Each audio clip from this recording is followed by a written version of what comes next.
Well, here we go. You're going to have to answer some questions throughout your homework. If you're probably going to want to know what the vocabulary words are, so when it asks you for something, you know what it is. So let's go over it. Here's a graph, not drawn by me. Actually accurate. And on the bottom we got, what is that, y is equal to sine of x. That's good. Y is equal to sine of x. We can see our graph here. We just got a little window of it because it does go on forever. I mean, you could draw this thing and it just goes on and on and on, and it goes on for infinity. Infinity. It never stops. Never stops. Let's just talk about a few just things about a sine wave. Its maximum height is 1. Its minimum height is -1, right? So that's why it says the range.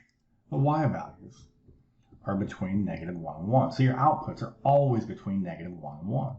We could even take that a little bit further and just say that, well, no, sine, it's saying the same thing. Sine is in between -1 and 1. You're not going to have the hypotenuse being smaller than the opposite. I don't know if that makes any sense to you, but that's kind of what's happening if it was to be larger than 1. Okay, so there it is, our y values. Our y values are always trapped between -1 and 1. But our x values, they can be anything you like. Anything you want. So the domain of sine of x is all real numbers. The range is trapped between -1 and 1. Cool. There it is. We can see that it seems like we go from the top to the intercept to the bottom to the back to where we freaking started. And it seems like these gaps seem to be pi over 2. All these gaps seem to be pi over 2. So right here we got 0 plus pi over 2 is pi over 2. Pi over 2 plus pi over 2 is pi. Pi plus pi over 2 is 3 pi over 2. And there's 2 pi. Hey, it's like those quadrantial angles or what are being drawn right there. What we see down here, one thing I haven't talked about, is the period of the function. And what does the period mean? It's just saying, how long does it take for that shit to repeat upon itself? Because once we're to here, it's now the same graph again. It's the same graph. If we were to take this thing and go up to 4 pi, another 2 pi.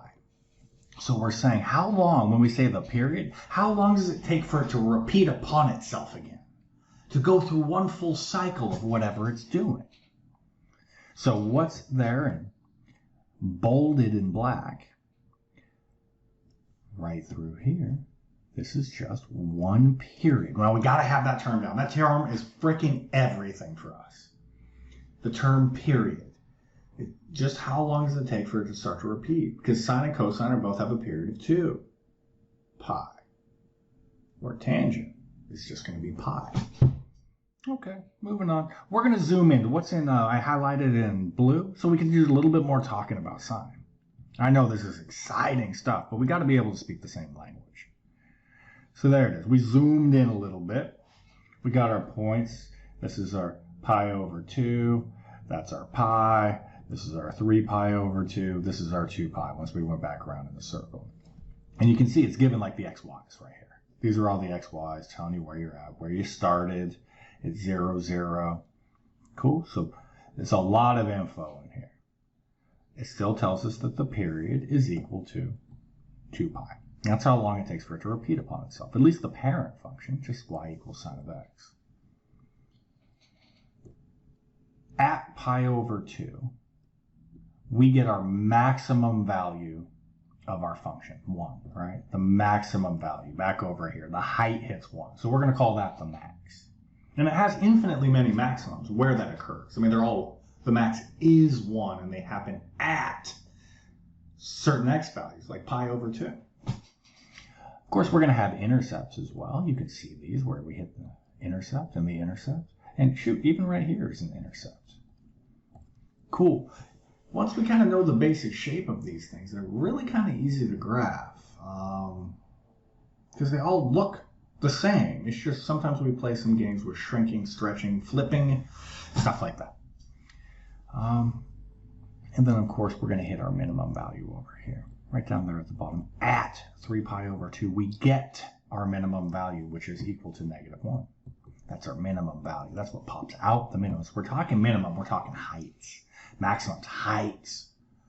X values are where these things happen. Okay. And as we go through, get rid of all my nonsense that's on here. Look how they have it broken down. Here's a quarter of the period. Here's a half of the period. Here's 3/4 of the period. And here's a full period. So all these little chunks, just breaking it down. We have 1 gap, 2 gap, 3 gap, 4 gap. And we have 5 particular numbers. Right, we need 5 breaks in order to make 4 intervals. Weird shit, huh? Weird shit. Where it's going to get even weirder might be right here. This is quadrant 1 from here to here. That's quadrant 1, 0 up to pi/2. From here to here, this is quadrant 2. From here to here, this is quadrant 3. From here to here, this is quadrant 4. That's how it kind of gets superimposed upon. There's a lot of shit going on. I know, I'm just throwing notation. Most of you are probably sitting there looking at this like, what on earth? There's too much shit written there. I don't know. There's so much information to convey. So there's sine.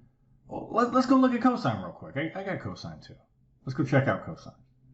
Now cosine is just like sine, except it's just shifted down.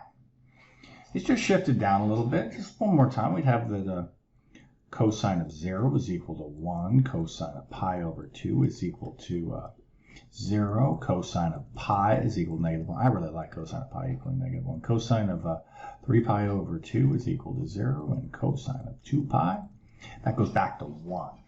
So those are those values that we should pretty much have on lock at this moment. Just saying that when our x value is 0, our y value is 1. That's why we start up top. When our x value is pi/2, our y value is 0. That's why we get an intercept. When our x value is pi, it says that our y value is -1. There's that height. Cosine 3 pi/2, we get a y value of 0. That's why we have ourselves a little intercept. And then when we loop back around in the circle, we go back to where we started. Well, what we can see is it's the same frickin' graph. It's just shifted down. Now, if I was to take the graph and just pull it, and be like, go this way and go that way by pi/2, you'd have sine. They're only off by, they're just shifted down. A sine wave just looks like this. Well, kind of. My graph sucks. I'll stop. All right.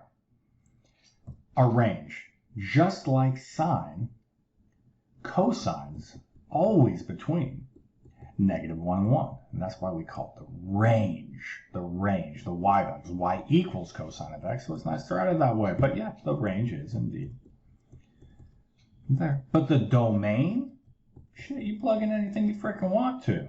Oops. -infinity on up to whatever I just wrote there. Infinity. Not much better the second time. So you can plug in anything you like, and the y values go from -1 up to 1. Just like sine, it's just cosine starts up at the y-axis. Oops, or whatever. We'll talk about that later. The period is still the same thing. It's 2 pi. It repeats upon itself every 2 pi. This was to continue on. It would just do the same shit, and we find out that down here was 4 pi. Not to scale. And let's jump into just that first quadrant. I mean, just the first period, right? Here's the period. It starts up top and then goes back to where it started. Now, this one looks a little different, right? The sine wave looked like this, where that was like our intercepts and stuff. This one just looks a little different, but it's the same idea. It's back to where it started again, where it would repeat its process. Now we still have our intercepts right there. Just speaking the same language, we hit our minimum at pi. We hit a minimum at pi. We hit our maximum at 2 pi or at 0. And it appears that we had these intercepts, I think these intercepts seem to be happening at odd multiples of pi over 2. It's like cosine has x-intercepts at odd multiples of pi over 2. I think cosine of x equals 0 at odd multiples of pi over 2. I don't know why I keep repeating that. It might be important. I don't know. Odd multiples of pi over 2 is where cosine equals 0. Sine equals 0 is just multiples of pi. All right. Well, there's all the language of it. You're kind of seeing it. You got the half period. You got your full period, 3/4 period. Where we start, here's our quad 1. Here's our quad 2. Here's our quad 3. Here's our quad 4. See, all broken down. All broken down kind of the same way. So there's the language. Next, we're going to start introducing the base function, like y is equal to, I think they say d plus a sine of bx minus c. You might want to watch on this one so when they're asking you questions, because that's where all the shifting and the weird comes in. I'll see you in the next one.